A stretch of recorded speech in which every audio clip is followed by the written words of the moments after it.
council's views and set the framework for agreeing the lease with the Academy Trust. And the amendment proposed by Councillor Hogg, which we're currently debating, seeks to change the parameters of the proposed way forward, but remains within that framework. Now, I remain of the view this is an executive decision, and therefore, ordinarily, one would expect the final decision to be overseen by the executive. I just say, however, having had the opportunity to go away and study the Constitution, the way forward, I think, may be permissible, is that under Article 4, which sets out the functions of full council, paragraph O allows functions set out in Part 3 of the Constitution to be carried out by the council if council decides it should be carried out by it rather than the executive.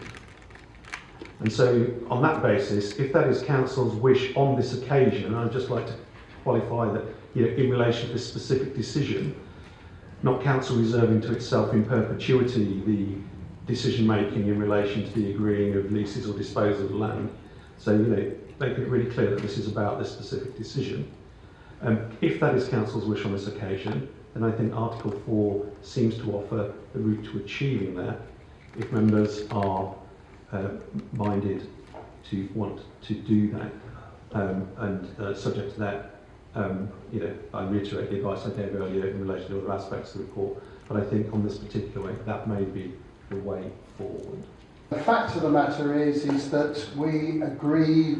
I would like us to make a decision tonight, and the executive decision we're making is to go with Article 4. Whatever the decision is made here tonight, all we've done is pointed out the risk of a legal challenge, the costs involved, and obviously the fact that has gone round and round, and we were hoping that the 13.5% wouldn't be a deal breaker. All I'm asking, please, is that whatever the decision is from the council tonight, I'm a Democrat, this is a democratic chamber, and as an executive, we will abide by that decision.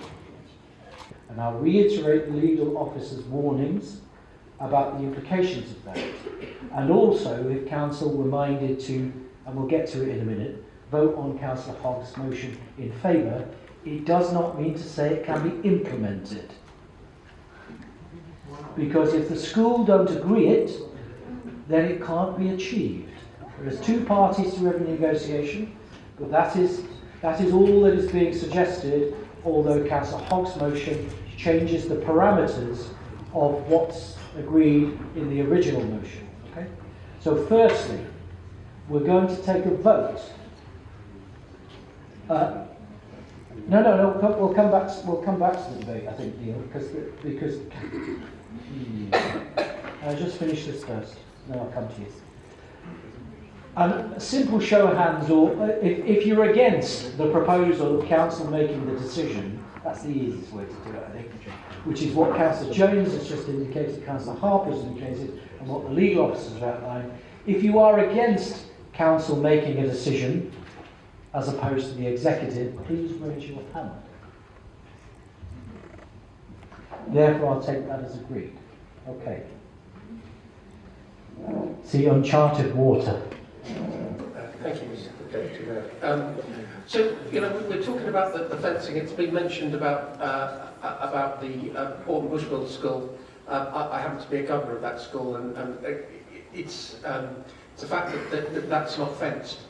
I'm trying to work out why people feel that Werrington is a worse place than Orton, that it needs to have fencing around its fields and higher security.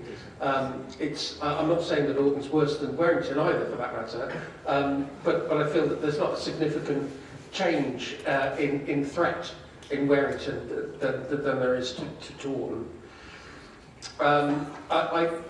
I'm sorry, Daisy, I tried to keep up with your list of things that we're going to go into this, as Dennis would say, 13% change. That there was a rugby pitch, a couple of smaller pitches, an athletics track. If that's the case, those things would be in that substantially larger part that we are both able to give. I do call into question the maths because 77% of something compared to 63.5% of something is actually a 21% larger field. It is. It's called maths. I might be happy to show you how that works after the meeting. Please, no debate between. Sorry? No debate, please. Sorry. 21% larger. The existing, my is 21%. Is smaller than the amount that's in the original documentation. The community use agreement. You only have to look at Standground Academy. That has apparently a community use agreement. I'm not entirely sure how much of the community are able to access the pool and various other facilities at that. I think they're great on paper, but when it actually comes to enforcing them, I'm not entirely sure that it actually does what it says on the can. And certainly, even if it does work, in order to access that land, people will have to pay. Councillor Ray Ryan, your speech started so well, it was almost at the point of clapping, and then it went downhill. As has been said, the judicial review could go both ways. I've had from the Werrington Save Werrington Fields campaign people saying, well, actually, if this goes the other way, we'll be putting forward a judicial review. So that kind of cancels itself out in my book. For me, it's about doing the right thing. If that was your neighbourhood, if that was the school in your neighbourhood, which way? Sorry, on my time out. Well, I leave it to you. Please vote for the amendment.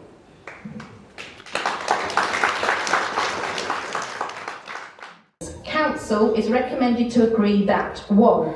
The Council should grant a new 125-year academy lease to the Four Seas Academy Trust of the main school site, Area B, and all or part of the school playing fields, Area C1. The Council should negotiate with the Four Seas Academy Trust to seek to agree to lease all or part of Area C1 and to the Four Seas Academy Trust if possible. 2. The Council should contribute no more than 50% to the costs of installing a fence. 3. A community use agreement should be entered into to enable continued community use of the playing fields outside of school hours. And 4. Authority is delegated to the Executive Director for Children's Services in consultation with the Executive Director of Corporate Resources, the Director of Law and Governance and the Cabinet Member for Children's Services to negotiate the terms of a lease and community use agreement with the Four Seas Academy Trust to give effect to the above recommendations. I will now read your name out in order. If you can say for, against or abstain, please. Councillor Ahmed. Against. Councillor Imtiaz Ali. For. Councillor Zamir Ali. For. Councillor Allen. Regretfully against. Councillor Antunes. For. Councillor Ayres. Against. Councillor Barkham. No regrets. For. Councillor Bye. Against. Councillor Bisbee. For. Councillor Blakemore Creedon. Against. Councillor Andrew Bond. For. Councillor Sandra Bond. Definitely for. Councillor Boyce. For. Councillor Cole. Against. Councillor Day. For. Councillor Ellis. Against. Councillor Elsey. For. Councillor Farid. 4. 4. Yeah. Councillor Mohammed Farouk. 4. Councillor Fitzgerald, Deputy Mayor. I'm abstaining because of the risks. Thank you. Councillor Judy Fox. 4. Councillor John Fox. Definitely 4. Councillor Geraghty. 4. Councillor Harper. 4. Councillor Hemraj. Against. Councillor Hillier. 4. Councillor Hogg. 4. Councillor Howard. Against. Councillor Newman Iqbal. 4.